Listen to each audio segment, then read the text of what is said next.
it means that people have to be endangered in order for our points to be validated to the public.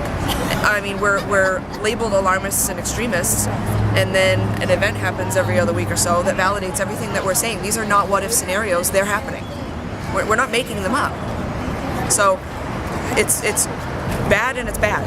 I will never say that it's a good thing, because it being a good thing, validating what we're saying, is bad for everybody that lives in the area. Nobody should have to deal with this. Nobody should be exposed to this.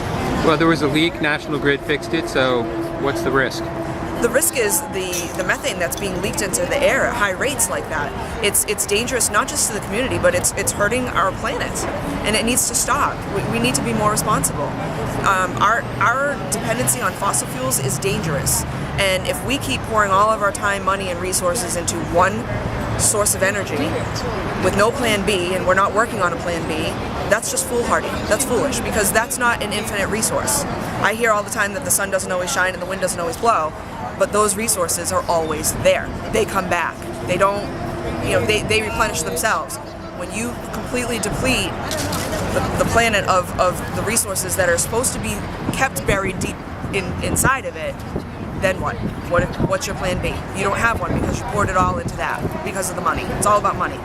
How does this project relate to, say, other pipeline projects going on in Rhode Island and Massachusetts? Well, there is the Access Northeast, which is slated to go through Freetown and Acushnet, as well as 21 other towns in Massachusetts. But the bulk of that project is the 2 massive LNG storage tanks that they want to put in a residential area in Acushnet, within a mile and a half of schools and daycares and hospital facilities and residences.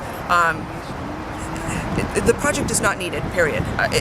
We're not a group that says, oh, don't put it here, put it somewhere else. We're saying it belongs nowhere. It's not necessary, and it's foolish, and it's dangerous to keep putting these things in such close proximity to people. And on top of that, you're endangering wildlife and all of our natural resources. Every time that they clear land and ruin wetlands to build some major facility, you're messing with the ecology and the biology of that area. And that's something that we need to live. It just doesn't make sense.